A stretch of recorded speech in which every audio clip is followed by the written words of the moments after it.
ఈ దేశానికి cell phone నేనే పరిచయం చేశా. సెల్ ఫోన్ నేనే తీసుకొచ్చా. జాతీయ రహదారులు ఈ దేశానికి ఐడియా నాదే. ఈ దేశానికి ఐటీ నేనే తీసుకొని వచ్చా. హైదరాబాద్లో నేనే కట్టా. హైదరాబాద్లో ముస్లింలు కోటీశ్వర్లు అవ్వడానికి కారణం నేనే. హైదరాబాద్ బిర్యానీ నేనే ప్రమోట్ చేశా. హైదరాబాద్లో పెరల్స్ని నేనే ప్రమోట్ చేశా. ఇలా ఏవైనా అసలు అంత కాన్ఫిడెంట్గా చెప్పగలడం బహుశా చంద్రబాబు నాయుడు గారికి మించి మరొకరికి నిజంగా సాధ్యం కాదు.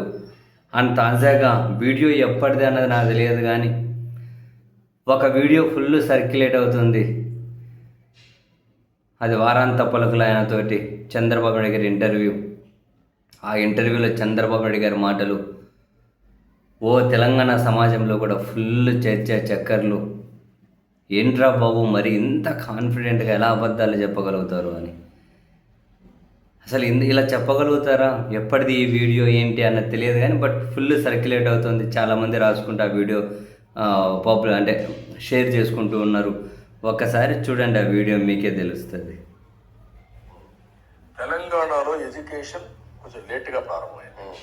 ఎందుకంటే ఇక్కడ కారణం అంత మునుపు కూడా ఎదిలేదు కాబట్టి. అవును, నేను వచ్చిన తర్వాత ఎలిమెంటరీ స్కూల్స్ నుంచి అన్ని కూడా స్టార్ట్ చేసి ఇంజనీరింగ్ కాలేజ్, మెడికల్ కాలేజ్ పెట్టి ఫస్ట్ టైం తెలంగాణలో ఎడ్యుకేషన్ ప్రాధాన్యత ఇచ్చాను. నేనే డెవలప్ చేశాను. యాదగిరిగుట్ట, భద్రాచలం, లేకుంటే సమ్మక్క సారక్క, కేసర, బాసర నేను తయారు చేశాను. అలాంటి ఎప్పుడైతే నేను చేశాను ఇవన్నీ కూడా పికప్ అయినాయి. ఇప్పుడు ఉదాహరణకు ఇక్కడ కట్టాను అలంపూర్లో టెంపుల్ నేనే కట్టించాను. నేను ఎన్నోసార్లు చెప్పాను, కరెంట్ ఎవరు ఇచ్చారంటే తెలంగాణలో నేనే ఇచ్చాను. ట్రాన్స్ఫార్మర్స్ ఎవరు పెట్టామని నేనే పెట్టాను. కాదని ఎవరిని చెప్పమని స్కూల్ బిల్డింగ్స్ ఎవరు కట్టి నేను కట్టాను. రోడ్లు ఎవరు వేసారు నేనే వేసాను. ఇరిగేషన్ అది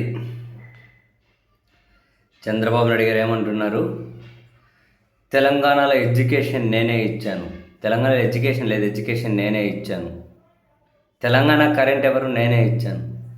భద్రాచలము, సమ్మక్క సారక్క, యాదగిరిగుట్ట, కీసర, బాసర, అలంపూర్ దేవాలయం ఇవన్నీ ఎవరు నేనే కదా కట్టింది. ఇవన్నీ కట్టింది నేనే కదా అని చెప్పి చంద్రబాబు నాయుడు గారు అంత కాన్ఫిడెంట్గా మాట్లాడుతూ ఉంటే నిజంగానే తనను వ్యతిరేకించే మీడియా ఉండకూడదు అని చెప్పి చంద్రబాబు సార్ ఎందుకు కోరుకుంటారో ఇటువంటివి చూసినప్పుడే అర్థమవుతుంది. ఎందుకంటే వీళ్ళు ఏం చెబితే అదే జనాలు నమ్మాలి అని. అక్కడ ఆ ఇంటర్వ్యూ చేశాను చూడను, అదేలే అవును అసలు చూసేవాడు అన్నీ నిజమేనేమో అనుకోవాలి. తెలంగాణలో ఎడ్యుకేషన్ లేదా చంద్రబాబు సార్ వచ్చేంతవరకు? ఉస్మానియా యూనివర్సిటీ 1918లోనే నిజాం చివరి నవాబ్ మీర్ ఉస్మాన్ అలీ ఖాన్ 1918లోనే ఉస్మానియా స్టార్ట్ అయింది. అంటే అప్పుడు బిల్డింగ్ అంతా అయిపోయినా 1919లో ఆగస్టు 7 ఫస్ట్ అక్కడ క్లాసులు స్టార్ట్ అయ్యాయి. 1919లోనే ఉస్మానియా యూనివర్సిటీ. భద్రాచలం చంద్రబాబు సార్ కట్టారా? ఈరోజు గోల్కొండ నవాబుల కింద పనిచేసిన భక్త రామదాస్ ఆయన కంచర్ల గోపన్న 1665-74 మధ్యనే కదా అక్కడ నిర్మాణం చేసింది. సమ్మక్క సారక్క ఈరోజా 13వ శతాబ్దం నుంచి లేదా సమ్మక్క సారక్క. అలంపూర్లో దేవాలయం చంద్రబాబు సార్ కట్టిన ఏ చాళుక్యుల కాలం నుంచి ఉంది అక్కడ, అంటే 7వ శతాబ్దం నుండి. అసలు తెలంగాణ కరెంట్ నేనే ఇచ్చానా? 1920లోనే హుసేన్ సార్ దగ్గర హైడల్ పవర్ ప్లాంట్ ఉంది. 1920లోనే. అంటే కాన్ఫిడెన్స్ చూడండి. ఈ వీడియో భలే చక్కర్లు కొడుతూ ఉంది. బహుశా ఇంత కాన్ఫిడెంట్గా చెప్పగలగడం వేరే వాళ్ళకు ఖచ్చితంగా సాధ్యం పడకపోవచ్చు. ఏవైనా దానికి మరింత ముందుకు తీసుకెళ్ళాము, లేకుంటే ఏమో నిర్మాణం చేయాలి, కాసింత ఏమంటారు ఇంకొన్ని ఎక్స్ట్రా కట్టించాము, లేకుంటే ఇంకేదో చేసాము కాసింత అంటే ఒక రకమేమో నేనే కదా కట్టించింది, నేనే కదా చేసింది, నేనే కదా.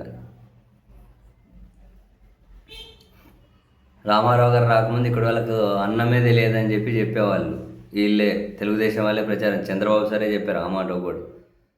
ఇప్పుడేమో ఎడ్యుకేషన్ లేదు, నేనే ఎడ్యుకేషన్ తెచ్చా. కరెంట్ లేదు, నేనే కరెంట్ తెచ్చా. భద్రాచలం నేనే కట్టా.